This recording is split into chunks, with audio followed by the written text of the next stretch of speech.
Part 100. The Reborn Wife is Farming.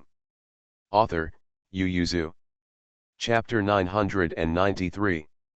Li Chun said, "Mother, if you want to use him, you should sign a contract of prostitution with him, otherwise if he has ulterior motives." Mu Yangling laughed and said, "If you agree, you will come, if you don't agree, you will be divided. If he doesn't want to work under my hands, he will resign."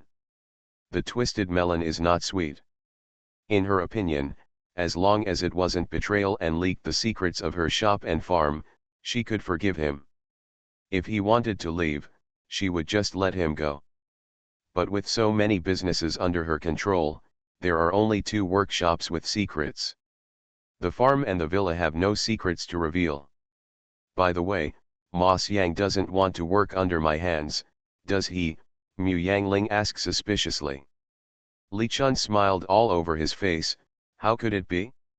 How many people are begging to show their faces in front of the princess? Others want to do this job. He will run away because he is afraid that the princess will pursue the crime of instigating him. Mu Yangling nodded approvingly. Let me just say, before he was so passionate about planting fruits, why did he run away suddenly? Li Chun sneered in his heart. Ma Xiang was enthusiastic before because he regarded the fruits of the mountain as his own. Now he can run away. One is afraid of being questioned, and the other is afraid of being sold to the palace as a slave. Since he doesn't want to sign the deed of sale, then sign the contract. The shortest growth cycle of fruit trees is 2 years. If the fruit seedlings are shorter, sign for 5 years first. The salary is settled monthly, 1 month. Mu Yangling thought for a while, and said, if he is willing to take an apprentice, I will give him 2 taels of silver a month, if not, then 1 tael and 5 taels of silver. If he comes up with new technology by himself, I will have a big red envelope here. Li Chun went to tell Xiaoting, and said pointedly, outsiders don't know what this red envelope is, you should tell them carefully. Whoever improves the technology will get this red envelope, not like the shops outside. It belongs to the master. If they can get a red envelope like this, then their family will not have to worry about it within 5 years. Xiaoting understood that Mu Yangling's red envelopes to scientific researchers have always been the most lucrative. The uncles, Su Jian, Chen Sanzu, and others who helped the princess in the study of upland rice seeds in the Northland were soft on the red envelopes, let alone they also have dividends from the grain shop. Leaving aside my uncle, Su Jian, and Chen Sanzu used to be refugees, and now they not only got married and started a business, but also accumulated a wealth of wealth. Their stories have always inspired the tenant farmers in the farm to work hard.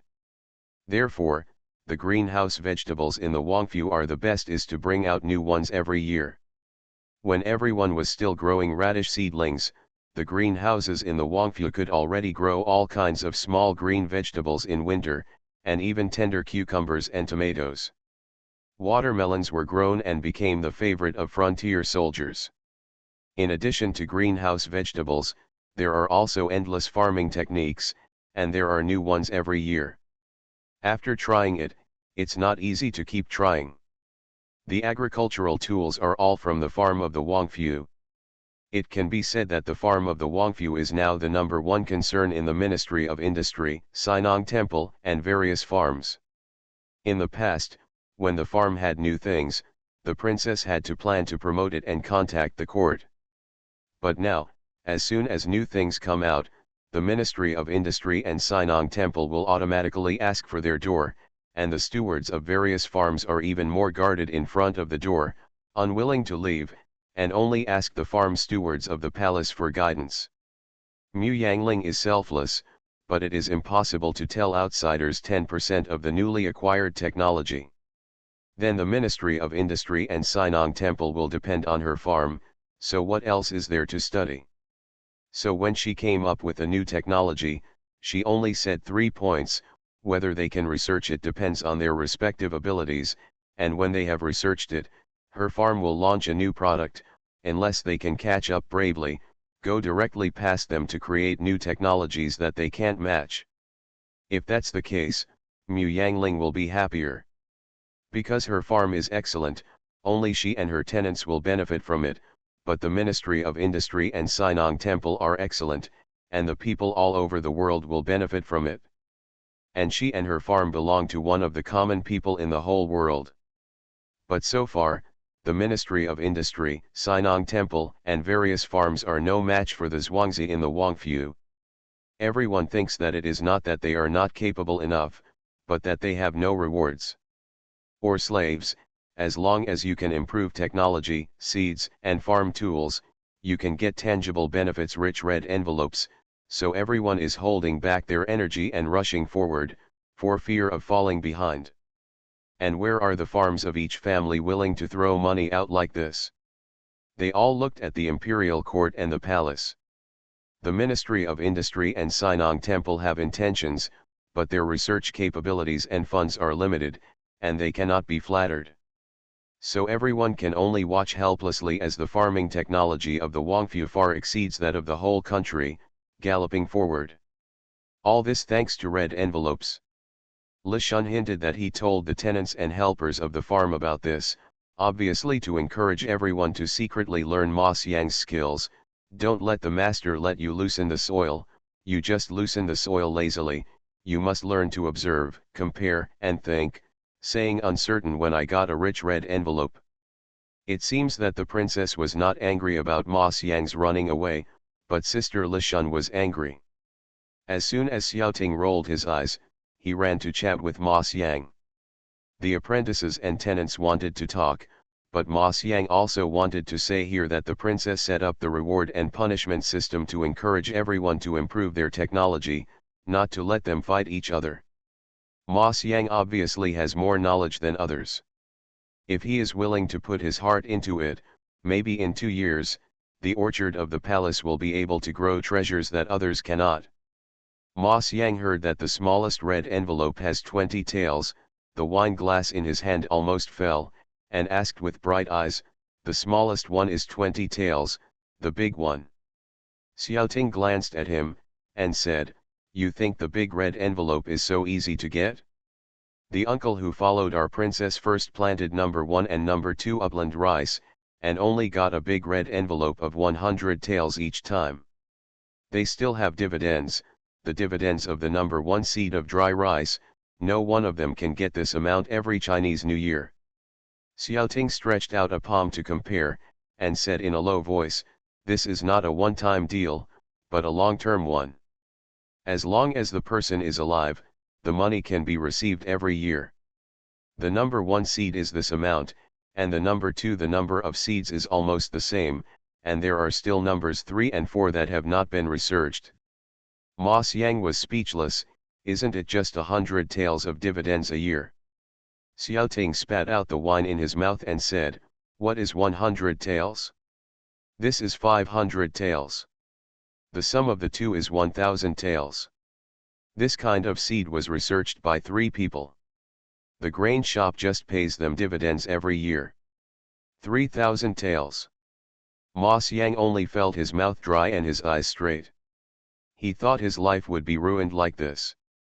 Because of greed, he would spend his whole life on the farm of the palace, but now someone told him that his road ahead was not only smooth also covered with gold. As long as a better new seed is produced, there will be 1000 taels of dividends alone. You must know that he saved the life of his boss alone, and he only received 50 taels of silver as a reward plus 5 taels of travel expenses. He lost 30 taels in business, and spent another 8 taels when he returned home. When he got home, he had only 13 taels of silver left, but with this money, he was still the richest person in Zhuangzi. But someone told him that this amount of money was not even enough for a small red envelope from other people. Ma Xiang laughed and cried, holding Xiaoting's hand and kept asking, can farmers get this kind of red envelope?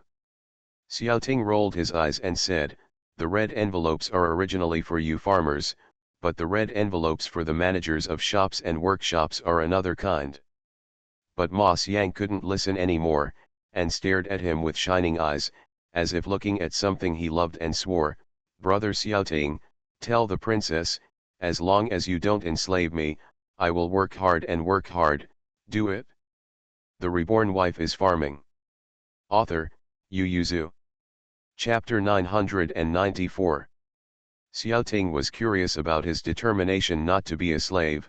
How many people are begging to be a slave in the palace, but they can't ask for it? Ma Xiang sneered, the slaves of the palace are not slaves anymore? As long as they are slaves, life and death are not up to them, let alone money. Life, death, honor and disgrace are all the words of the master. Although I love money, I love the people even more. These small people are like ants in front of the palace, but as long as I am a good citizen, I am at least an ant, a slave, but not even scum. Xiaoting's face was a bit ugly, and he said, I am a slave, don't you also act according to my face? Ma Xiang's face froze, and he immediately smiled flatteringly and said, Master Xiaoting, am I talking nonsense? Don't take it to heart. Xiaoting snorted coldly, then you sign the contract of sale and become a servant of the palace. Ma Xiang stopped talking. Xiaoting snorted twice, dropped the contract, and said, this is an employment contract. Sign it for 5 years first. After 5 years, it depends on the will of both parties before deciding whether to sign or not. After signing, it will be sent to the mountain gone.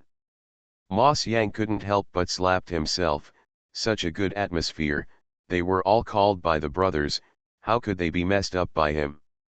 Call you a crow's mouth, and tell you that you can't help but say things you shouldn't say. Xiaoting returned to the other courtyard angrily, co-authoring that he is not as good as an ant? It is simply unreasonable. This word quickly spread from Xiaoting's mouth to Li Shun and the others' ears, and Mu Yangling naturally knew it too. Looking at Li Shun and others who laughed at Ma Xiang, Mu Yangling sighed in his heart, but looked at Ma Xiang with admiration. He didn't expect such a vulgar and greedy person to have such insight. She doesn't know what others think, anyway, as long as she has a chance, she will not be a slave, because as Ma Xiang said, to be a slave, everything is in the hands of others, including life. This is what she cannot tolerate. Ma Xiang has completely offended the servants of the palace, and he is not very pleasant in the farm. He has failed to find the door for 2 days in a row, and he doesn't know who to talk to about the opening of the mountain. Up. Mu Yangling handed over the 2 farms to him, and said, I'll give you half a month to choose 2 suitable farm heads, and Ma Xiang will come up with a charter for the opening of the mountain. By the end of August, everyone will not be able to spare time. The mountain opening will be done in September, and next spring we will dig holes and plant fruit trees. If you like it, you can stay in the farm, arrange an errand for you. Uncle Lu knelt on the ground, groaned for a while, kowtowed and said, Madam, this old slave is willing to stay in the farm, as long as you are willing to take this old slave with you when you return to Beijing. You don't have to worry about this. You know that your roots are in the capital, and you won't be left behind. Uncle Lu heaved a sigh of relief, bowed his head respectfully, and stepped back slowly. He knew that he was a burden to his 2 nephews, because he drank and made trouble, bullied others. Shi Jian and Fei Bai were both fined. He also thought about quitting drinking, but failed after several attempts. In this case, it is better to stay in the farm. Well, anyway, making trouble here, the biggest thing is getting drunk and getting into a fight, not too big, it's better than staying in the mansion to do some trivial work and being ridiculed secretly. Things in the Zhuangzi were settled in this way, and the 4 children were tired of playing around, so Mu Yangling asked people to pack up and go back to the city. The 4 boys asked Mu Yangling one after another, Brother, are they back? Come back early, waiting for us in the mansion, we can meet people at noon. Then will they come to fetch us? Mu Yangling shook his head, I don't know, you can guess. The 4 children all guessed that they would definitely be waiting for them at the gate of the city. And the fact is indeed so. Xiaobao and Xiaoxiang took the time to ride the pony to the gate of the city to pick up people, but their faces were not very good, and there were two beautiful foreign boys sitting on the horse talking to them on the left and right of them. The translator followed the translator, sweating profusely. Both Xiaobao and Xiaoxiang were very proud. They raised their heads and kept their eyes on each other, only answering one sentence after 10 sentences. From a distance, seeing his own carriage, Xiaoxiang rode up to meet him first, and Xiaobao hurriedly rode his horse to follow. The two foreign boys could only swallow their words, and Niuang gave Jose a meaningful look. Perfectly smiled and hit the horse to follow. The four boys have already jumped out of the carriage and are hugging their two brothers. They feel that although they have only been separated for 3 or 4 days, what should they do if they miss each other very much? When Jose saw the 4 exquisite children, his heart trembled, and he couldn't help exclaiming, "Oh, the Han children are so beautiful, just like the little dolls we made by hand." Joao agrees in his heart, but doesn't show it on his face. At this time, the 4 children also saw 2 foreigners, and turned to ask their elder brothers, "Brother, who are these 2 little uncles?" Little Bear /U0026 Little Treasure. Translate. 2 foreign teenagers asked the interpreter behind them, "Are they looking at us? Did they say something? I really want to know what they think of us." "I don't think you want to hear their evaluation of you," the translator thought. Xiaobao coughed lightly, glanced at the translator, and said to the 4 younger brothers, "Keep your voice down, one of them is 13 years old, and the other is only 12 years old. They are not much older than us, so they cannot be called uncles." The 4 children opened their mouths wide when they saw the faces of the 2 foreign teenagers, and the tiger head directly took on a sympathetic look. They are aging really fast. Now even Mu Yangling couldn't listen anymore, and couldn't help but patted Huda's head lightly, and reprimanded him in a low voice, "How can you say that about a guest? Be polite." Huda shrunk his neck, but he was still thinking in his heart, did he really age quickly? He looked like a young man, but how could he look like a teenager? Mu Yangling looked at brother Joao with a smile, gestured with a smile, and asked Xiaobao, "Are they guests from the house?" Little Treasure didn't know what to say for a moment, so he could only simply say, "They are Portuguese, and they met at sea. Just now, Xiaoxiang and I came to pick you up on the street, so we came here together." Mu Yangling knew that Xiaobao and Xiaoxiang didn't welcome these 2 foreign boys very much. Mu Yangling knew it well, so she nodded to them and simply greeted them, indicating that as a landlord, she could provide them with 2 guides so that they could have a good time in Guangzhou City. Joao originally wanted to go to the palace as a guest, but seeing that the hostess did not intend to invite, and the other party's family had just been reunited, so he took his younger brother to leave. Xiaoxiang complained, "They are so familiar. Brother Xiaobao and I have already expressed our attitude that we don't welcome them, but they still come forward, saying that their country attaches great importance to my daki's trade. I hope we can renting a village and town for their fleet to rest is really shameless." You are listening to Novels at Bless Up channel. Wish you happiness and luck. Please subscribe to receive new novels. How do you feel about this novel? Please like and leave a comment. The Reborn Wife is Farming. Author, Yu Yuzu. Chapter 995. Mu Yangling frowned, "Isn't this already over? Your father clearly rejected them." "It was Andre that my father rejected, and Andre is from Spain." "Oh," Mu Yangling tilted his head in doubt, "but why does Portugal think that your father would not agree to Spain, but to Portugal?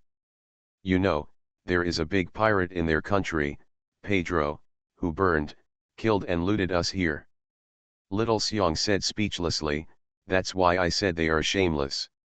They said that if we agree to rent them a place, we will let Pedro leave the waters of Guangzhou and go to the Luzon area. They think we are stupid. Luzon is the only way to Nanyang and Xiang. They are there to rob our merchant ships. It's just the difference between robbing early and late. They also have a face that you will be grateful if you get a big deal.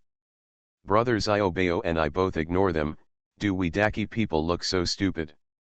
Seeing these two foreign boys who are older than him and have a lower IQ than him, Xiaoxiang's self-confidence is unprecedentedly strong, and he said with a smile, "Mother, foreigners are so stupid, maybe we will steal their country, and they will list it we are welcome." Mu Yangling glanced at him and warned him, "Don't underestimate anyone, no one in this world sincerely welcomes people who invade their own country." Little Bear sticks out his tongue, he really thinks foreigners are stupid. No one expected that as soon as Xiaoxiang finished saying this, there would be someone slapping his face in the government office. Some people really think this proposal of foreigners is good. They suggest that Fan Zijin agree to the request of foreigners and give them a random village by the sea, and collect some symbolic rent. It provides a safe space for them and merchant ships, and it can also grasp the lifeline of foreigners and show their demeanor of going to the country. If it had been earlier, Fan Zijin might have agreed, but after being abused by Qi Heiran and Mu Yangling, he only replied 2 words he to those officials. "Officers." Fan Zijin left with a flick of his sleeves, and said, "It is necessary to trade territory for pirates to leave the Guangdong waters." "What kind of demeanor is this?" The officials opened their mouths, unable to utter an excuse for a moment, and it took a long time before they said, "We are also thinking about the safety of fishermen and merchant ships." The masters who has always supported Fan Zijin, immediately put on a straight face and said, "They only said that the pirates retreated to the Luzon area, but they didn't say that they would stop robbing fishermen and merchant ships. Our merchant ships must pass through Luzon if they want to go to the Southeast Asia and the West Ocean." Rob.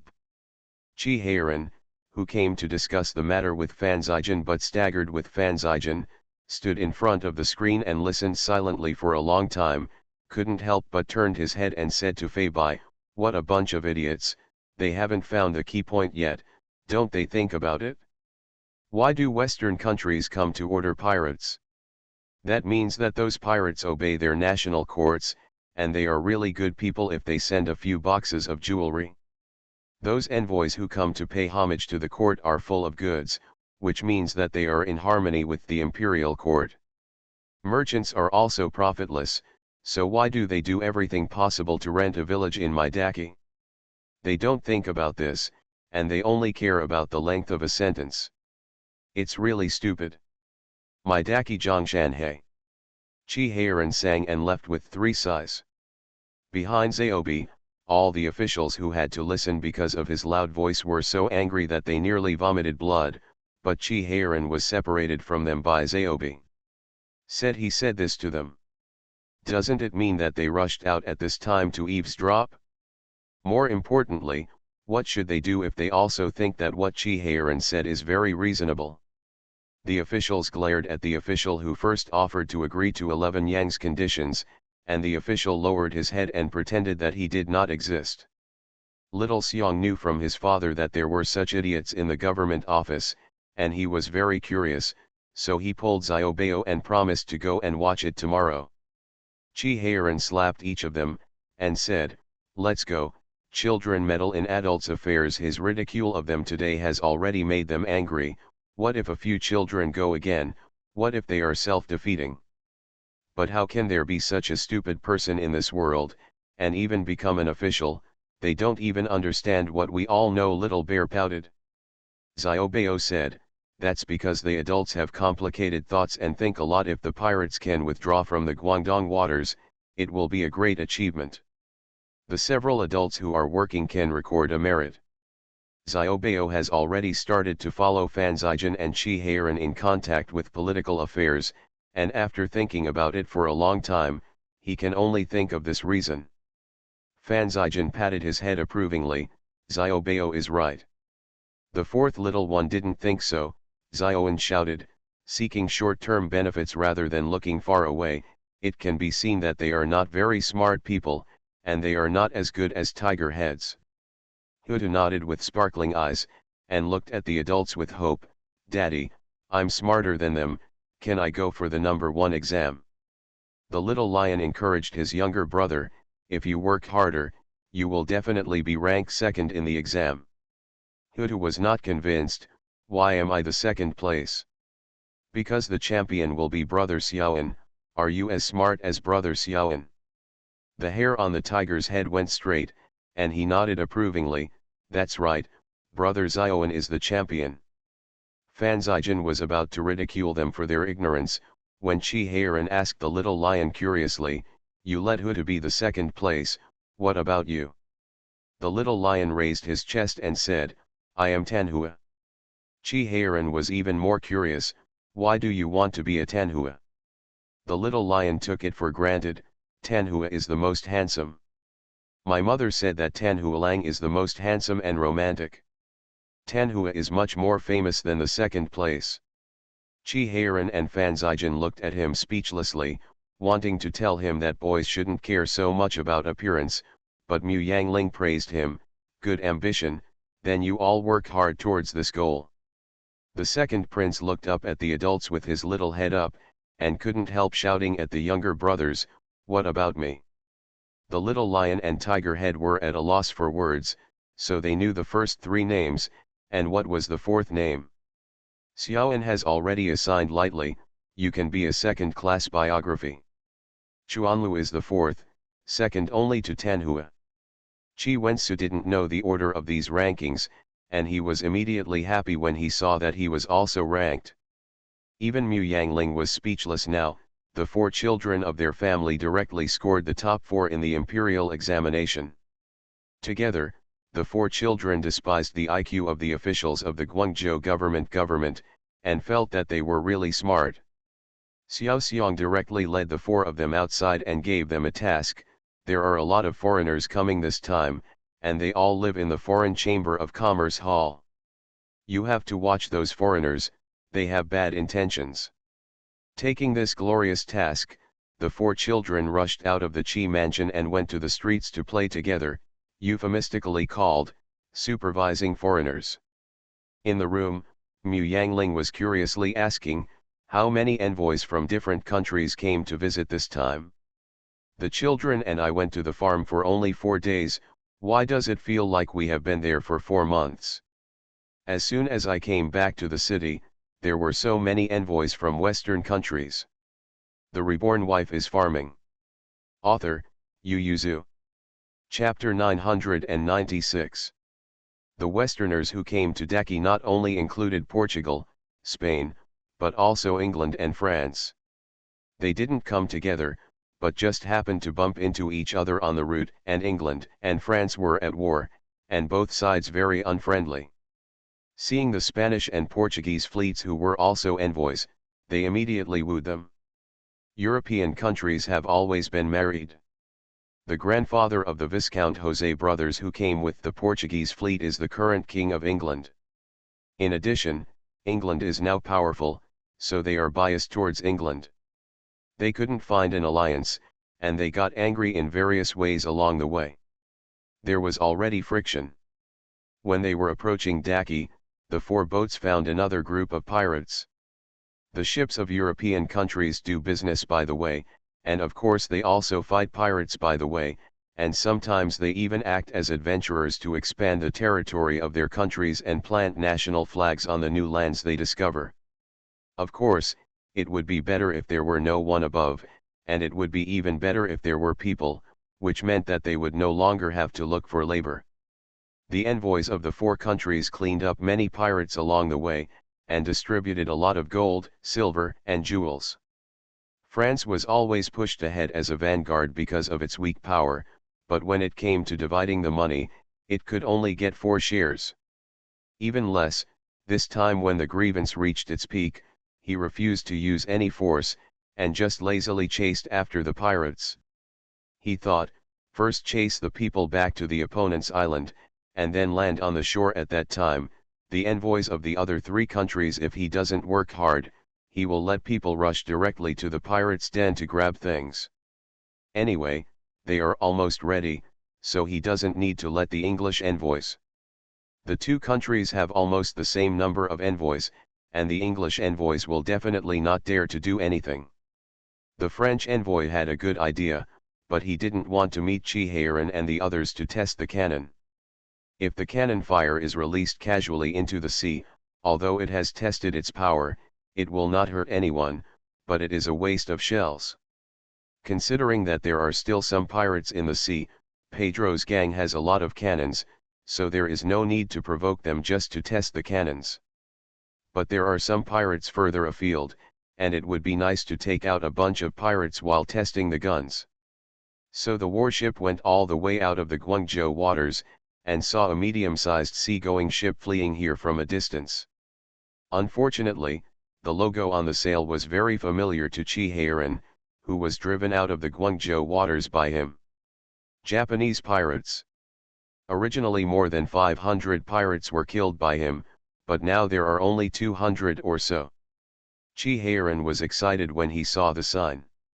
He commanded the warship and went there. After calculating the range of the cannon, he aimed at the ship and fired.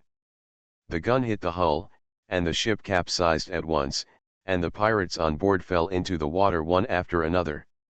The French fleet, who followed far behind, couldn't help stopping the ship when they saw the overturned pirate ship, and looked at Daki's warship from a distance.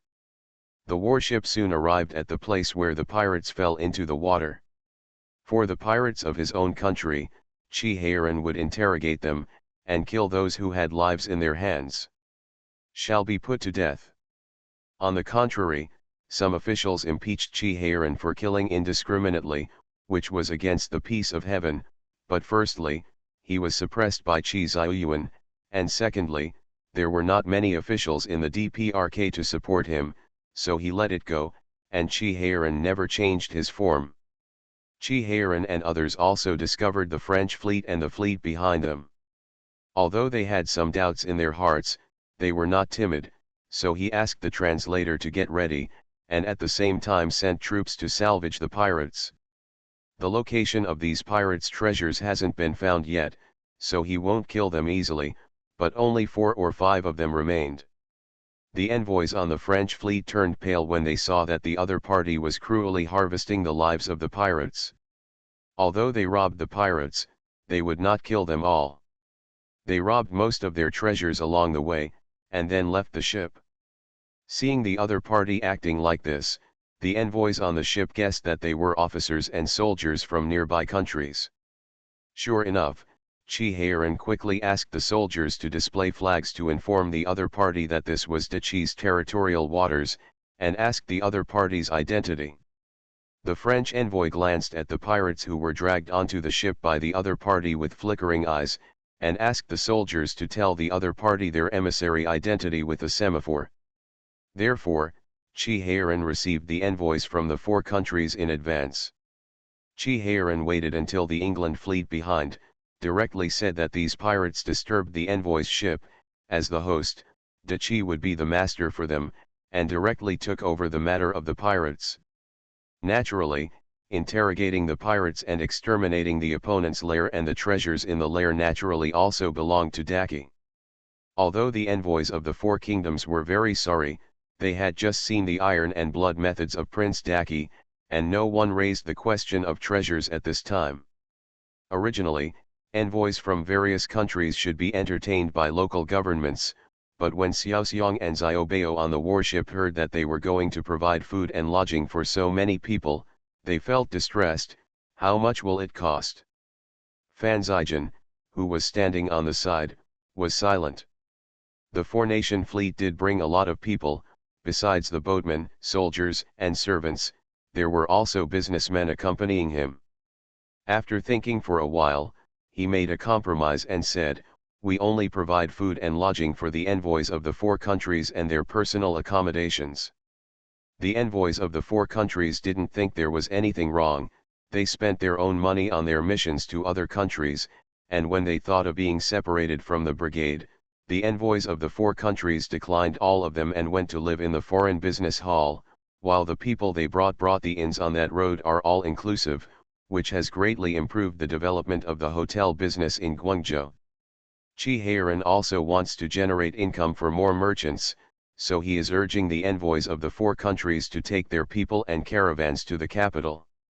In Chi Heiran's words, The capital is rich and prosperous, and the abundance of goods is not comparable to that of Guangzhou. Merchants from your country should go to the capital if they want to see more things from Daqi Fang. The envoys of the four kingdoms are very excited, but the price of Daqi is too high. They will spend a lot of money on the way to bring so many people to Beijing, so they are reducing the number of people recently, and plan to bring some more delicate goods and some guards to the capital. The rest of the crew stayed in Guangzhou to wait. And the Portuguese envoy got in touch with Pedro. In the eyes of the Daqui people, Pedro is a pirate, but in the eyes of the Portuguese, Pedro is their count and a great adventurer. From Pedro, they knew that Dachi had dealt a lot of blows to the pirates. The pirates that had been flooding the Guangdong waters had been wiped out 7 or 8 times. Although the scope of his activities has moved out a long distance, he still appears from time to time. Conflicting with the officers and soldiers of Daqi, he has suffered a lot of losses over the past year, so the profit and risk of staying here as an adventurer are not equal. He wants to change careers and do business, so the adventure activities should be carried out in another place. It is hoped that the Portuguese envoys can come forward and discuss with the Daqi court to rent a place to dock sea ships, so that their activities will be more convenient in the future. The Reborn Wife is Farming. Author, Yu Yuzu. Chapter 997. That's why the Zhou brothers entangled Xiaobao and Xiaoxiang. These two children were taught to defend the country when they grew up. They exchanged some benefits for renting the village, but in fact they paid nothing. Xiaoxiang grew up playing the game of officers and soldiers catching thieves. The two were originally at odds with each other, but now someone came to tell him that as long as they are willing to rent out a piece of land to pirates, those pirates will stop robbing people at their door from now on. And change it to a farther place. If it wasn't for Xiaobao's blocking, Xiaoxiang would have stepped forward to beat people with his fists. They were robbed together, and if they didn't turn around to seek revenge from the pirates, they would have to rent a place for them to go to a farther place to continue robbing them. These guys looked like pirates at first glance. They were bad guys. Little Bear looked at them coldly, and Little Treasure had a very bad attitude. If he wasn't the prince of a country and couldn't lose his temper, he would have been thrown out by someone. So what Mu Yangling saw, Xiaobao and Xiaoxiang didn't have a very good attitude towards brother Jose. Mu Yangling didn't talk to them about being friendly to customers, but asked them to ask Fan Zijin, look at how your second uncle deals with people who hate you when you're doing business. Chi Heiran wanted to say, if you don't like it, then you won't see it, but when Mu Yangling said that, he immediately shut his mouth. Both children have a bright future ahead, especially Xiaobao. Does everyone in court please him? If you don't like him, you will disappear, so how can you govern the country? So children have to learn to pretend, to be polite, and even to fight back. Fan Zijin was sitting with a cup of tea and listening. When he saw the two children looking over eagerly, he put down his teacup, glanced at Mu Yangling, and said, want to know?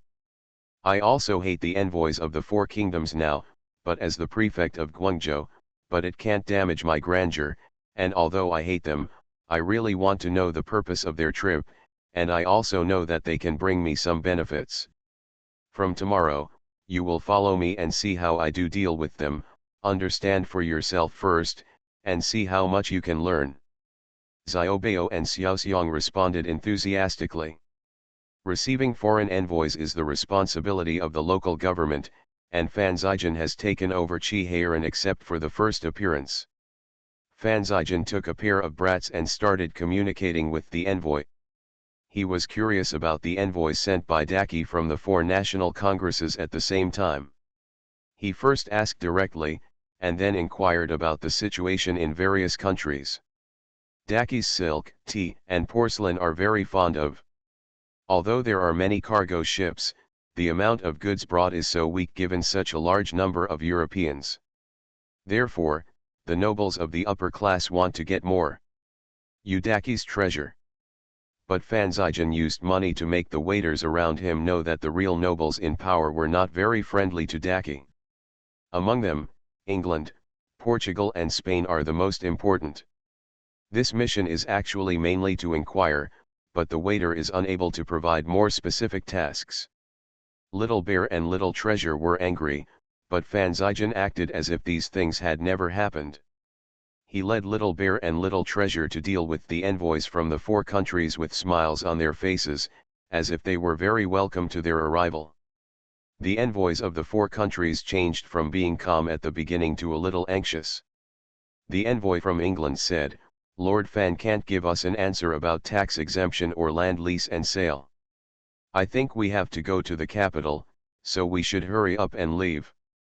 The French envoy sneered, "Master Fan is smiling, but his attitude is tough. Even if you go to their capital, the result will be the same. Why waste time?" The English envoy retorted, "The French envoy who is afraid of hard work will naturally not go." The French envoy glared at him, and the Spanish envoy hurriedly persuaded him, "The people of Daki are very cunning.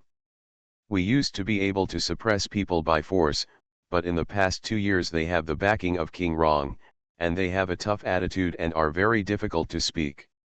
At this time it is even more necessary to unite, and it is better not to quarrel at this time. Yes, in this Far East, although we belong to different countries, our blood is the same." The Portuguese envoy followed suit. Seeing that the envoys of the 2 countries had calmed down, he said, "Actually, we found wrong person. The Earl of our country said that the one who can make up his mind in Guangzhou is the prince who only met once. He is the younger brother of Emperor Daki. He holds military power and has a tough attitude. Lease and sale of ports are not a problem. But we went to him. Isn't he busy and didn't see us? Oh, dear, who knows that he is not avoiding us? I heard that this prince is not very eloquent, and he only likes to do it." The Portuguese envoy shrugged. "It seems that you know a lot about him." The English envoy glanced at him and asked, "Then how do you persuade him?" "He has a beautiful wife. It is said that he dotes on her very much. He has no lover except her, and he is also a father who dotes on his children." The Spanish envoy looked at the Portuguese envoy with a half smile. At this point, "Your country well done. The 2 distinguished viscounts should have become playmates of the 2 young masters of the palace, right?" The Portuguese envoy's face was a little ugly. Joao and the others played with Xiaobao and the others, but they were completely abused. Being able to be selected to go to the ocean shows how unfavored the 2 viscounts are, but their skills are a little better than those of the same age nobles in the empire, but they are always in front of 2 children who are much younger than them. Being abused, no matter in terms of knowledge or force. There is Little Treasure in knowledge, Little Bear in strength, and the Joao brothers are well balanced and not biased. Both knowledge and strength are above the average. But Xiaobao is not strong enough, but his knowledge and skills are overwhelming. In addition, at this time, Daki is far superior to European countries in terms of culture and science and technology. It is almost a matter of minutes to torture the Joao brothers under the condition of a good translator. As for the force value of Xiao Xiang, not to mention the 2 viscounts in Europe, even in Quan Daki, at the same age as 10 years old, he is at the top. To torture 2 foreigners who don't know what internal strength is just a figurehead thing. Joao is smarter, and once wanted to compete with Xiao Xiang in terms of knowledge. When Xiaobao knew about it, he asked the 4th little one to come, and pushed Xiaoan, who was as tall as the twins, to learn from Jose. Xiaoan's learning ability is the strongest that Xiaobao has ever seen. Even if there are 3 of them, he can't compare with one Xiaoan, so even if Xiaoan didn't know some knowledge at the beginning, after asking Jose and getting to know him better, he could a question can make the other person ask a dumb person. On the other hand, Xiaobao cheerfully introduced his 2 cousins to Joao. They are twins, they are 6 years old this year. Oh, this is a false age, according to your calculations, they are 5 years old. Joao looked at the 2 little kids who looked up at him confidently, and then turned to look at Xiaoan who was as tall as the 2 kids, and was deeply impressed by the wisdom of the Oriental people. At this time, the envoys of the three kingdoms looked at the ugly Portuguese envoy, and the French envoy sneered and said, "So your strategy is useless. Instead, the two viscounts of your country will bow down at each other's knees." You are listening to Novels at Bless Up channel. Wish you happiness and luck. Please subscribe to receive new novels. How do you feel about this novel? Please like and leave a comment. The Reborn Wife is Farming. Author, Yuzu. Chapter 998. The envoys from the four countries broke up unhappy, but everyone became more indifferent to Fan Zijan, and instead began to think of ways to please Chihayran's family. Chihayran is always stationed in the military camp. They can't block people, but they can always block people when Mu Yangling takes the children out to play, and send out valuable gifts. At the beginning, Mu Yangling refused to accept the gift, but both Chihayran and Fan Zijan signaled her to take as much as she wanted boldly, and put it all into the national treasury. The envoys of the four kingdoms were busy pleasing the family of Prince Rong, but they left Fan Zijan aside, who was receiving them seriously. Xiao Bao and Xiao Xiong looked at him with some sympathy. Fan Zijan smiled at them with a cold light in his eyes. I will pay the price for today's stupid behavior. The emperor appointed me to receive the envoy's edict, and I should arrive in Guangzhou in 2 days. So will the second uncle, handle the negotiations with the four countries in the future? The eyes of the two of them looking at the envoys of the four countries were full of sympathy. The second uncle, was never a generous person. This time, the envoys of the four countries offended the second uncle, badly.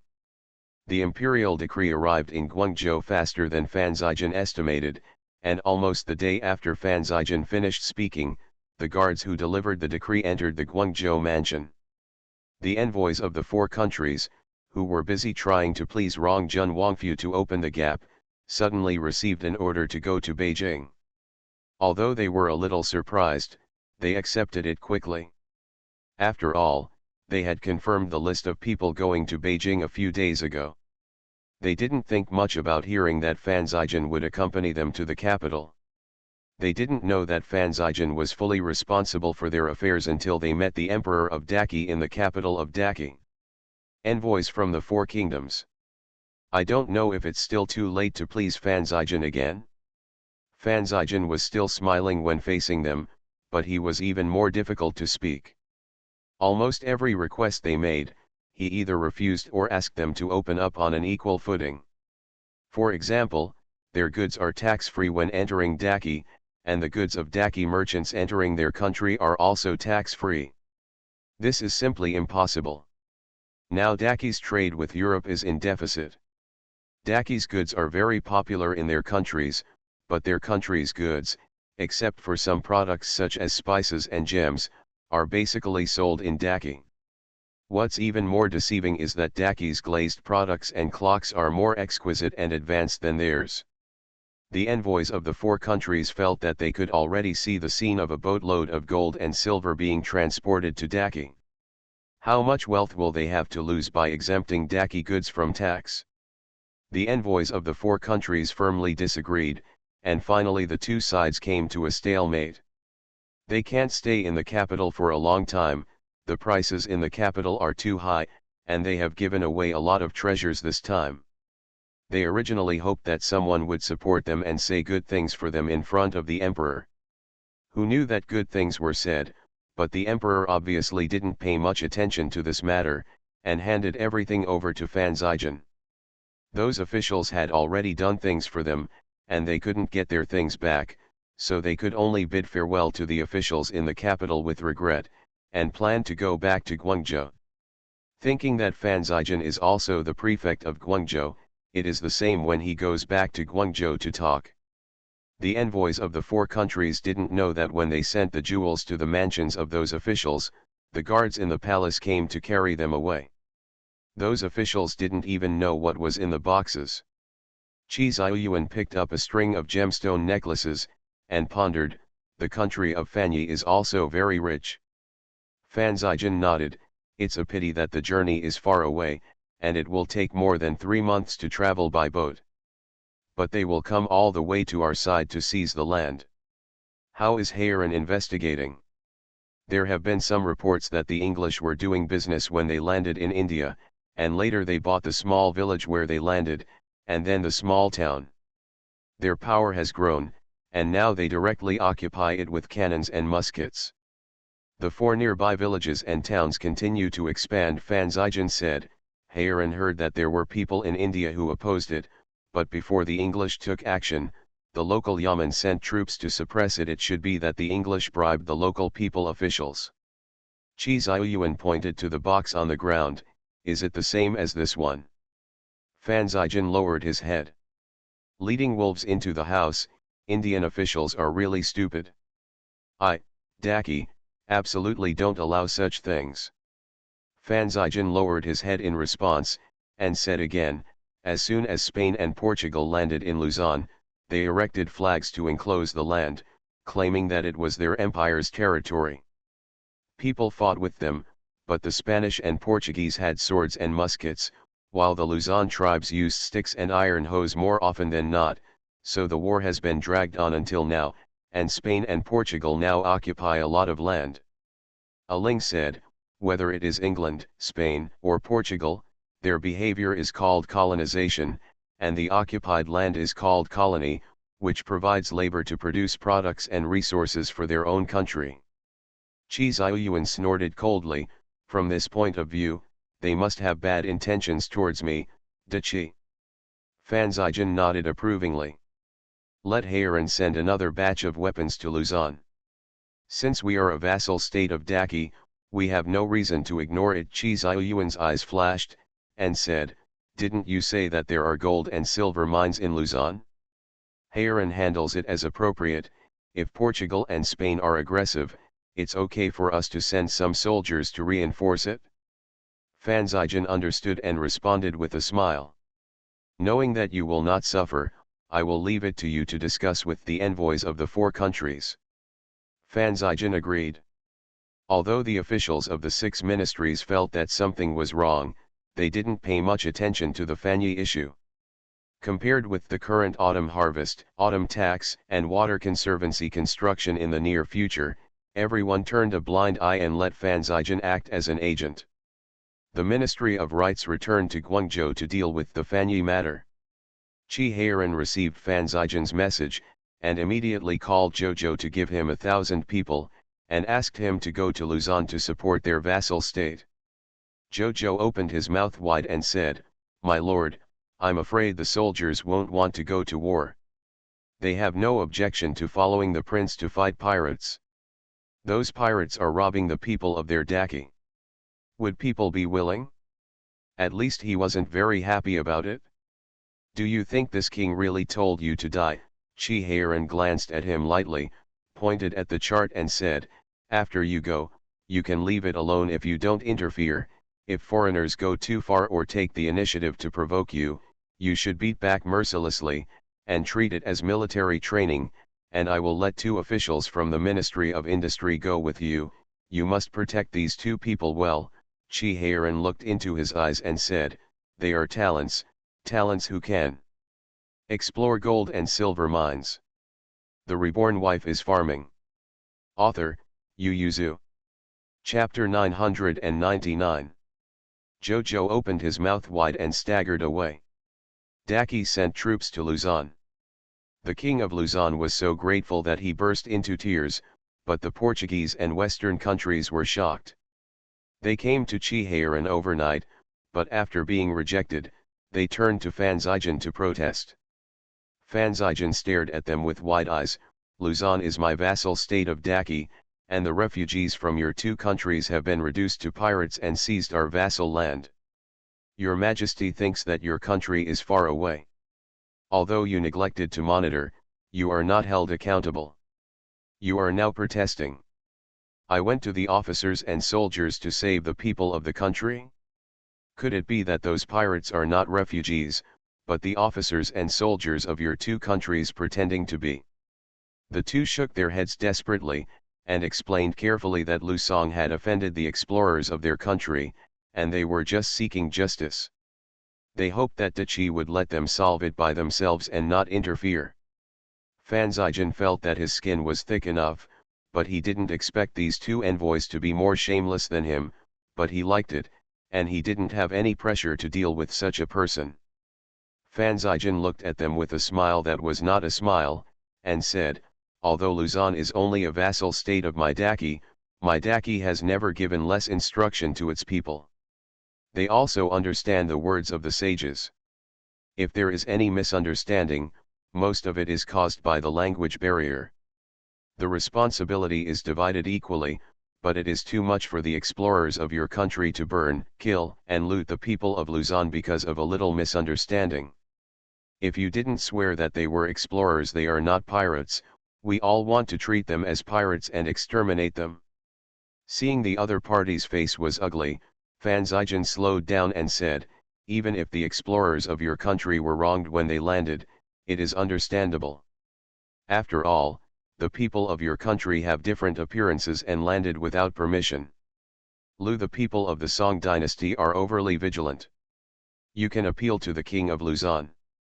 In this way, I am willing to be an envoy to help you make peace. How about it? Otherwise, if you continue to use force, both sides will be hurt. In the end, I am afraid that both sides will suffer. The envoys from Portugal and Spain smiled stiffly and said, then there is Master Lao Fan, but our explorers have always been unruly, and I have to ask their opinions. Why don't the reinforcements from your country stop for a while? Wait until we get the news before discussing it. Fan Zijian nodded with a smile, it's easy to say, then I will wait for the messenger's good news. Yanmo sent people out. Xiao Bao and Xiao Xiong ran out from behind the screen. Xiao Xiong asked anxiously, second uncle, do we really have to wait for their news? What if they keep dragging? It's progress to think of this step. Fan Zijian patted his head. Turning to Xiao Bao, what do you think? Xiao Bao smiled and said, second uncle is so treacherous and cunning, he must have promised with his mouth. What should we do or what should we do? They dragged on, but our people are in Luzon, and the military orders abroad will not be accepted. They are both Portuguese and Western. Haven't the nations been able to stop their explorers? Fan Zijian nodded with a smile, that's right, that's the reason, so I'm exhausted now. From Guangzhou to the capital, and then from the capital to Guangzhou, I can spin around for a month. Didn't I pass out from hard work? The two children also pursed their lips and smiled, and Fan Zijian saw that they were still standing silly, so he slapped each of them, stared and said, they say I fainted. Why don't you hurry up and ask the doctor? Little Bear, and you stay here to wait on the sick. Now Jojo and the others probably have arrived in Luzon. They have not received our order to retreat, and it is normal to lose contact with us after entering Luzon. Seeing him talking nonsense in a serious manner, Xiao Bao twitched the corners of his mouth and pulled Xiao Xiong out to find a doctor. At this time, the four children were standing in front of the Foreign Chamber of Commerce and stopped Brother Joao, angrily said to them, the people in your country are bad guys, they invaded Luzon and killed many children and old people. Joao was a little embarrassed. He wanted to go to Xiaobao to intercede for the explorers of their country, hoping that they would not send troops to interfere in the affairs of Luzon, but he was stopped by four children and accused them of being bad guys and invaders. Still a little embarrassing. What the brothers have been in contact with since childhood is the idea that discovery belongs to you. During the voyage, as long as you discover an unmarked continent, the ownership of that continent belongs to your country, and you will get the highest honor for this. No one has ever told them but how to deal with the Aborigines on the mainland. They feel that it is their honor to be citizens of the empire, but their new friends accuse them of these killings as aggression, and those people do not want to be citizens of the empire. Joao was older and thought more, so he was speechless for a while in embarrassment, but Jose clenched his fists and shouted, that's because they don't know the current affairs. Then you don't know the current affairs. Can I also lead soldiers to your country to kill your people and rob your property? Zioan accused him, you are a robber. Logic, you are robbers, Don't think that we are not. I know that Pedro, the biggest pirate floating in the sea, is the count of your country. He is really shameless. He came to our country to be a pirate, if he has the ability to rob your own people. Xiaoan inherited his father's good eloquence and venomous tongue, which made the two of them bleed on their faces. Jose shouted angrily, "He is not a pirate, he is an explorer, a great explorer." The little lion retorted, "So I'm an explorer, then we will go to your country to be an explorer, and I will also rob you and kill your people. Civilization has already developed on our continent, and it's not an undiscovered continent. You can't go to explore our place." Xiaoan sneered, "Could it be that Ardaki has no civilization? The civilization of Ardaki is 10 blocks away from yours. Don't you also rob us and kill us? Bad people are bad people, so don't use strong words." Jose pointed at him angrily, "You are not allowed to slander me and my country." Hutu and the second prince listened anxiously, seeing Jose reaching out to point at Xiaoan. He was so angry that he directly grabbed his finger, snapped it hard, and shouted, "You dare to bully my brother, I will beat you, kill you." Jose only felt that his fingers were snapped with a duh, and he felt that he would die of pain, so he couldn't help howling. When the second prince saw the tiger's head attacking, he couldn't bear it for a long time. He stretched out his foot and kicked him on the calf. He kept in mind the fighting skills taught by the little lion, and every time he kicked, he would find the most painful place on the calf. Jose screamed even worse, and Joao turned pale with fright, rushed up to grab the tiger's head off, but the little lion stepped forward to stop him when he saw him approaching aggressively. "What do you want to do? You just want to do something if you can't say it? A barbarian is a barbarian. We shouldn't have promised to be friends with you, Joao. We will never be friends with you again, we will break with you." The little lion spoke anxiously and angrily. Joao couldn't understand. He just thought his brother's screams were too miserable. Seeing that the little lion and Xiaoan were blocking him, he stretched out his hand to push them away, and the little lion backed away. After taking 2 steps, Xiaoan sat down on the ground, which was undoubtedly a signal to start beating. Hutu originally only twisted Jose's hand, but when he saw Xiaoan being pushed to the ground, he was furious, and his subordinates stretched out their feet and kicked Jose's calf without mercy. Kneeling down on one knee with a thump, his face was distorted in pain, the tiger head directly bent the man's arm behind him, hammered him twice, turned around and went to deal with Joao. The little lion was angrily fighting with Joao. In his opinion, Jose pointed his finger at Brotherin, and it would be considered polite for his brother to pinch his finger. When he stopped Joao, he didn't want to make a move, he just wanted to be reasonable. Lord, it turned out that a barbarian is a barbarian, and he even started to fight directly. Brother Xiaoan was pushed to the ground. It was unbearable and unbearable to fight directly. The Reborn Wife is Farming. Author, Yu Yuzu. Chapter 1000. After all, Joao is 7 years older than the little lion. Even if the little lion has practiced kung fu, Joao can also dual skills, so neither of the two can take advantage of it. Xiaoan quickly got up from the ground. He knew that going up would cause trouble, and he might be beaten, so he ran to Jose, who was kneeling on one knee, stepped on his back, and sat on it directly. "Beat him on the head," command Chi Wensu to hold down his twisted hand, and shout to Hutu, "Go and help the little lion." The tiger turned his head and saw that the little lion had been punched. Angrily, he kicked Jose's ass, pinned him to the ground, turned and ran towards Joao. Hutu is learning boxing from his father. A set of boxing skills is very powerful, and he has been taught by his mother the ability to identify acupoints and kill, so every time he punches, he goes to Joao's acupoints, and Joao avoids it a few times. Sometimes, but there were times when he couldn't avoid it, and he felt a sharp pain when Hutu's small fist hit his body, and even his movements slowed down a bit.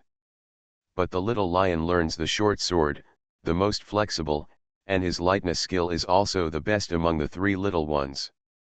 Now that he doesn't have a sword in his hand, he walks around, kicking Joao from time to time.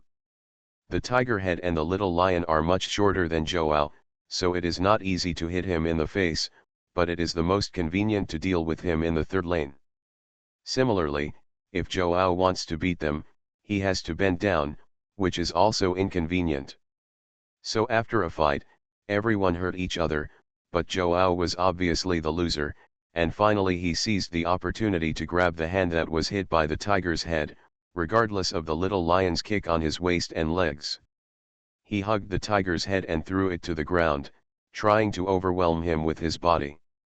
Seeing this, the little lion gave a loud cry, jumped on Joao's back and beat him with his fist, shouting, "Let go of my brother." Ruoang was already furious, and he didn't know how to strike. He greeted Hutiou with fists to the flesh. Hutiou was stunned by the beating, and quickly raised his arms to cover his head and face. He is already stupid than his brothers, but he can't do it anymore. Got hit in the head. The movement here quickly alarmed Xiaoan.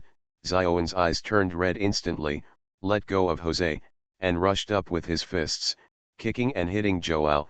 Chi Wendy rushed up and hugged Joao's leg, opened his teeth and he bit the flesh on his thigh hard. Joao screamed and raised his foot to kick him out. The guards who had been helping them stop the Western servants couldn't stand it anymore and rushed over to intervene. The servants of Joao were afraid that their master would suffer, so naturally they wouldn't be waited, and rushed over, and the guards on both sides handed over. But the guards on Daki's side still didn't move slowly. Someone quickly picked up the second prince and put it aside, and then lifted Joao, who was holding the tiger's head, and threw it to Jose's side. Seeing the two viscounts lying on the ground, the attendants of the foreigners' chamber of commerce turned pale with fright. With a wave of their hands, everyone brought out their muskets. The guards immediately surrounded the four children, drew out their swords and stared back vigilantly. The two sides refused to give in to each other. In the end, Xiaoan pushed aside the guards and stood up, pointing at Joao, who got up and complained first, "You bully the small with the big ones. If you can't beat us, let the servants help you, so shameless." Joao was only focused on beating the tiger's head just now, and he didn't know whose attendant did it first. Hearing this, his face was a bit ugly, and he didn't refute. Impossible to remind elder brother. The attendant at the side really wanted to explain to the Viscount, but Xiaoan didn't give him this chance, pulled out the tiger's head like a pig's head, and glared at Joao. "You still said you are good friends with us, how could you beat my brother like this? My brother is not yet 6 years old, you are already 13. The Western attendant loosened his grip on the gun slightly, and Joao was also a little ashamed. The second prince squeezed out, stared at them with the bruise on his face fixed, and shouted, "I'm only 4 years old this year, I'm very young and I'm very proud." The people on the opposite side looked at their tall and burly Viscount, and then looked at the immature child on the opposite side, and they couldn't help putting away their guns. Although the number of people on the other side was superior, they were big children here, in terms of age. The sum of their side seems to be greater than that of the other side. The most important thing is that the children on the opposite side looked a little miserable, especially the tiger head and the little lion, with injuries on their faces. The sound of the Viscount hitting the child just now was not light, and although they're hit, but it doesn't look like he was injured, and how strong can the child be? Thinking about it this way, the Western attendants felt that it was too unreasonable for them to hold guns and treat people like this, so they quickly put them away, but the guards of Daki knew what their master was capable of, and knew that brother Joao was definitely not as good as he appeared on the surface. "Okay, didn't you see that although Joao was standing all the time, his eyes were a little loose and his body was shaking a little?" But they couldn't miss their master's background. They all looked at them coldly, turned around, picked up the young masters and left. Xiaoan said harshly to them, "Joao, wait and see, from now on, when the young master sees you beating up you once, and also, we won't be friends with you anymore, we'll break off our friendship." The tiger's head leaned on the guard's shoulder, crying in pain. Xiaoan and the little lion hurriedly comforted him, promising that they would avenge him. The second prince also burst into tears. "Brother Hudu, are you going to die?" The little lion was startled, and hurriedly turned around in the guard's arms to look at his younger brother. Seeing that his eyes were closed and weeping, his head was already drooping and leaning on the guard's shoulders, he was frightened and said "Wow!" Burst into tears. Even though Xiaoan was smart, he couldn't help but panic at this time, crying loudly, "Fourth aunt, Hudu," even if the guards kept assuring that Hudu was fine, he didn't believe it. The second prince was already scared, but when he saw his two older brothers crying like this, he became even more scared and burst into tears. The cries of the three children shook the sky. They didn't wake up Hudu, who had fallen asleep, but disturbed Mu Yangling in the backyard. Mu Yangling thought that they were fighting again, and while saying that he would teach them a good lesson, he walked out of the backyard. A young servant rushed in, saw Mu Yangling kneeling on the ground, and shouted, "Princess, the young masters have been killed, someone beat him," and the third young master was seriously injured and passed out. Mu Yangling's complexion changed, and she used lightness kung fu to quickly go to the front yard. She glanced at the crowd and saw that the three children were crying out of anger, so she ignored them and looked directly at the tiger's head. The guard holding the tiger's head hurriedly handed the child to her. Seeing that the tiger's head was bruised on the face and injured, Mu Yangling pressed on him a few times, and saw that although he was groaning in pain, he did not bleed, couldn't help but breathe a sigh of relief. "Go and invite Dr. Wang here." Mu Yangling walked in with the tiger's head in his arms, not knowing if there were any fractures or internal bleeding. Although the children were mischievous, they had never been beaten like this. As a mother, Mu Yangling was very angry, and her face became colder and colder. You are listening to novels at Bless Up channel. Wish you happiness and luck. Please subscribe to receive new novels. How do you feel about this novel? Please like and leave a comment. The Reborn Wife is Farming. Author, Yu Yuzu. Chapter 1001. Physician Wang peeled off the tiger's head and inspected it from top to bottom, making sure that no internal organs were injured, and then his face softened slightly. "Your Majesty, it's all flesh wounds. Mu Yangling's complexion is still ugly, Hudu's body is really miserable, not only his face is swollen, his stomach and back are black and blue, especially his two arms are swollen, the other three children may or less injured." The little lion was also not light, but because of his flexibility, the injury was lighter than the tiger's head. Mu Yangling took the medicinal wine and melted it for them to rub, and the children screamed in pain. Huda bit the quilt while weeping and humming pain from time to time. Mu Yangling felt distressed and angry at the same time. "Do you still dare to fight like this in the future? Don't you know that we feel sorry for you?" Huda said with tears, "They are bad people." Mu Yangling paused while rubbing the medicinal wine, and she said, "Even if you are a bad person, you should avoid them when you are unable to do so, instead of rushing towards them like moths to a flame knowing that you are invincible." Mu Yangling went to stare at Xiaoan and the little lion who were lying on the couch and humming again. "Tiger's head is impulsive, why don't you stop him? Just let him fight with others. Then we can't watch Brother Xiaoan and Brother Little Lion being beaten," the second prince shouted. Mu Yangling was taken aback for a moment, and asked, "Which one of you did it first?" She thought it was Hudu and Joao who did it first, but Xiaoan and Xiaoshi? The four children said in unison, "It's Joao." Mu Yangling was indignant. "He is 13 years old, it's really shameless for him to do something to you children." Several children nodded in the same way. After Mu Yangling gave them the medicine, he inquired about what had happened in detail. Seeing that Hudu and the little lion had repeatedly assured that Joao was more seriously injured than them, they gave up the idea of going to the door to settle the score. She didn't want to look for the children anymore, but she didn't want to let them go when the adults were there. Aren't these people pestering the children just to use them to achieve their own goals? Then she will be messed up by them, and she will work hard to make things go in the opposite direction of their expectations. She will also leave a letter as a historical fact, telling their descendants that things turned out like this because of them. With bad intentions, she not only wanted to use her children, but also beat them up. Mu Yangling made up his mind, and said to Li Shun, "Let Zhu Liang post a post to the foreigners in the Foreign Chamber of Commerce, saying that I have business to talk to them, and let them wait for me in Wangfula tomorrow." The Portuguese envoy was guarding the room of the two viscounts when he heard the news, looking anxiously at their doctor. At this time, Western medicine was far inferior to traditional Chinese medicine, so after the examination, they agreed that the two viscounts were not seriously injured, but there were some bruises on their legs and waist, which were all flesh injuries. Compared with those 4 children, it's too bad. Seeing the two viscounts rolling on the bed with pale faces, even the envoy couldn't help despising them in his heart. The 4 children were injured like that and didn't cry. How could their viscount be so worthless?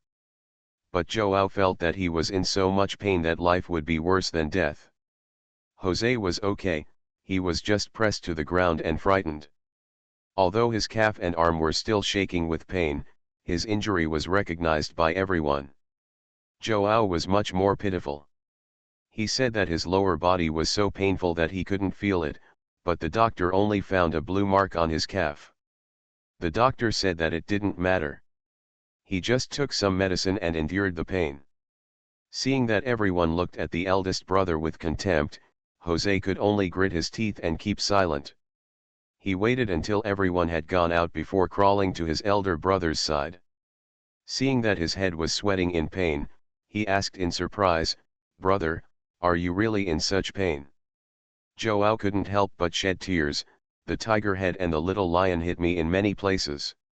It's strange. When they hit me, it hurt so much that I almost died, but there were no traces. De Chi's kung fu is really amazing strange." Jose knew that his elder brother had been checking him all the time. He persisted in the voyage despite all difficulties, and he refused to shed a tear, but now his face was full of tears.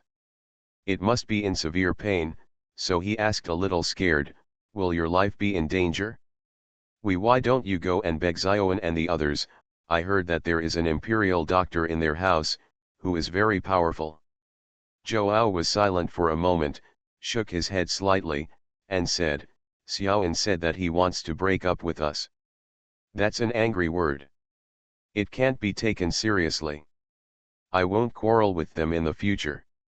Brother, let's go beg him. I'm afraid. I don't want you to die. I only have you as a relative."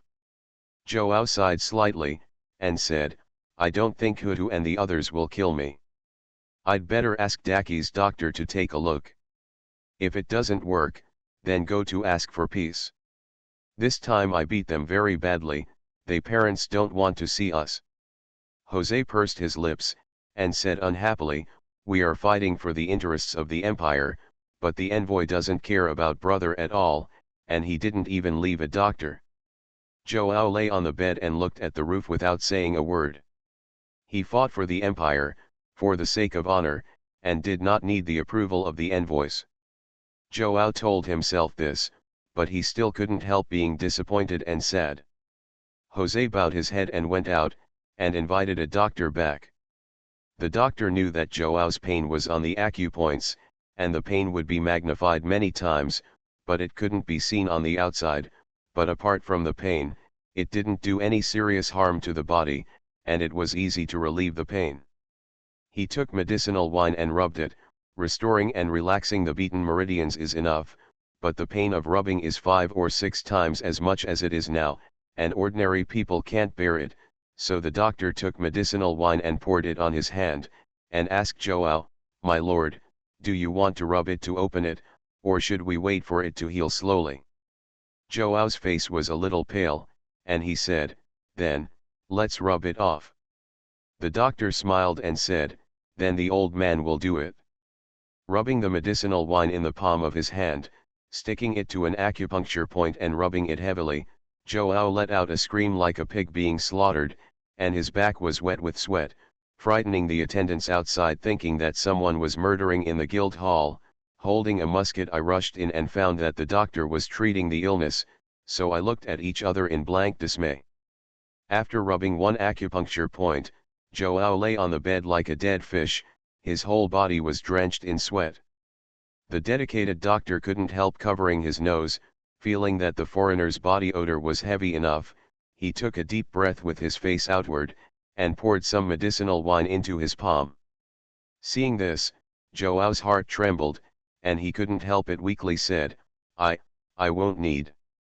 The doctor felt a little pity, seeing that his eyes were full of fear. He could only carry the medicine box on his back and leave regretfully. He originally wanted to use 2 more force when needing the next appointment, but who knew that the other party couldn't even bear this, dare to beat their young master like this. It's courting death.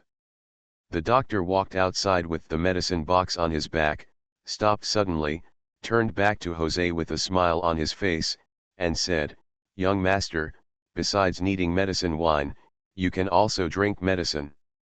I, Dachi, have extensive and profound medical skills, and I drank 2 medicines. I dare not say that the pain will be cured by the medicine, at least the pain will not be so unbearable." Jose was overjoyed and asked for medicine. The doctor smiled and wrote down the prescription. The prescription doubled the dosage of Coptis chinensis. The Reborn Wife is Farming. Author, Yu Yuzu. Chapter 1002. Chi Heiran stared at the wounds on the faces of the children with a gloomy face, and snorted coldly, "Yes, let's see if you dare to fight at every turn." The 4 children sobbed and said they didn't dare, especially the little bear, who was covered in medicinal mud now, not only smelly, but also unable to move. It was really uncomfortable to have to sleep naked on the bed. Chi Heiran and Mu Yangling were both in a bad mood, and the servants in the mansion even walked on tiptoes, for fear of offending their masters.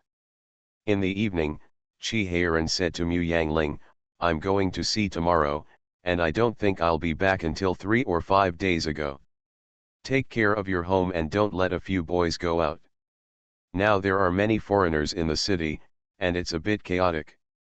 Mu Yangling nodded in response, and asked casually, "Why are you going out to sea?"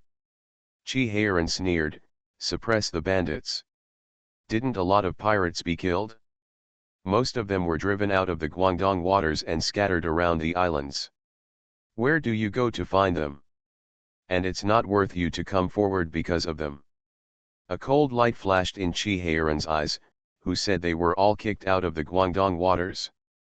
Didn't Pedro have a small island as his base in the Guangdong waters? Really think you don't know anything?" Mu Yangling was silent, knowing that he was looking for a place for the children, so he leaned on his chest and said, "Go as you go, but you have to come back quickly, and come back as soon as you take this island. Pedro's hand, there are quite a few people, so it is not appropriate to confront him head-on at this time." Chi Heiran gave a hum, rubbed her hair and asked in a low voice, "You want to meet those foreign businessmen?" "Businessmen seek profits, as do businessmen in Daki, and so do foreigners. Aren't they afraid of trade deficits and losing a lot of wealth? Then I insist on making them lose more. Her children are not so easy to bully." Mu Yangling sneered and said, "It's too bad to trade them with silk and tea. We should sell them a large number of handicrafts, such as porcelain, glass products, and clocks. I don't lack these 3. I asked the clock workshop to make them suitable for Westerners, for clocks and watches. The scales on them are their numbers, while those sold in Daki still use our numbers." Chi Heiran asked curiously, "What is a trade deficit? How do you know that foreigners are afraid of this thing?" Mu Yangling saw that he was rarely interested in the economy, so he gave the simplest example. "My Daki's goods are very popular in their country, and the price is very high. A piece of high-quality silk can be exchanged for a bag of clothes. The same goes for gems, tea bricks, and porcelain. Whether it is foreigners or Han people, a large shipment of goods is often sold out at a high price before reaching the destination, and it is impossible for them to bring back gems and spices of the same value, Because these things are cheap from foreigners, so Han people will bring back a lot of gold and silver. In order to buy more silk, tea bricks, and porcelain, foreigners will also bring a lot of gold and silver in addition to gems and spices. These gold and silver flow into Daki. It will be difficult for them to make money. This is the trade balance, and it will become larger and larger, which means that their country's wealth is being imported to us. They don't want to be so passive, so they propose tax exemptions and other conditions. Reduce costs and curb the flow of gold and silver into our Daki. Mu Yangling said, why do the pirates like Pedro focus on robbing our Daki's seagoing ships? It is to make Daki's merchants quit. They don't want Daki to divide up the sea interests. Our country is too big and our strength and strong enough to scare them. At least judging from the current economic status of various countries, China's politics and economy rank first in the world, which is beyond the reach of European countries. Mu Yangling recalled the history he had learned in his previous life, and sighed, high returns and profits can drive people crazy. Even if their lives are in danger, they will take risks. Now they are just pirates, luring our officials to lease land, tariff reduction. They may want to occupy us in the future, just like occupying Luzon and India. Chi Heiran sneered, do they have this ability? They don't have this ability now, so they will corrupt our country, make our people poor, and make our soldiers weak. As long as they have enough patience, they will always be able to wait for this opportunity in 3, 4, or even 10 generations. Then they'll always find a chance to bite us while we're napping. Chi Heiran smirked, then let's bite them first. Now he turned over and pressed Mu Yangling under him, and said dissatisfiedly, why do you always let others' ambition destroy your own prestige? I don't know how big it will be in 10 generations. Whether Chi is still alive or not, whether they are weak or not, but I know that they will definitely be left behind by us in less than 10 generations, and they will not be able to catch up for generations to come. Mu Yangling smiled slightly, her eyes were bright, and she said with a smile, what we are going to do now is this. No matter what the history of her previous life was, since Dezhou was able to get rid of the Song and Yuan butterflies, why couldn't she add another one? Work hard, let China go further away from the original history. She doesn't want her descendants to encounter war again, and the country and family fall apart. She originally planned to walk slowly step by step, so as not to accidentally fall, but now seeing her son being beaten like that, Mu Yangling feels that she should take 2 steps first after supporting her son. She wants to let the Westerners know that Daki people are not fools, so stop dealing with them the same way you deal with fools. While watching them goofy can be fun at times, it can also be quite stifling. Chi Heiran lowered his head and kissed Mu Yangling's lips, and said in a low voice, you said, how about collecting more than a dozen boats of porcelain tea bricks from foreigners and exchanging them for gold and silver? I don't want a single gem. I don't know if I can get it empty foreigners' treasury. Mu Yangling stretched out his hand and pushed him aside, and said with a smile, gold and silver are currency symbols, and their value can only be realized if they are purchased into goods. What's the use of bringing so much gold and silver back? Do you think the trade deficit is only harmful to foreigners? It's not good for us either, but it's better than a surplus because we can decide what to buy from foreigners. Mu Yangling and Chi Heiran explained Das Kapital. Chi Heiran became dizzy, turned over and blocked her mouth, and said vaguely, stop talking, master is leaving tomorrow, you can stay with me first. Just as Mu Yangling was talking, he couldn't help feeling anxious, thinking that he would be away for 3 to 5 days this time, and felt a little bit reluctant, so he turned a blind eye and let him do whatever he wanted. The next day Chi Heiran went to the barracks refreshed and called General Wang to gather the soldiers. General Wang listened to his arrangement and asked in surprise, my lord, why did you act earlier? Chi Heiran glanced at him, and said, didn't there be news from the island that Pedro is not here?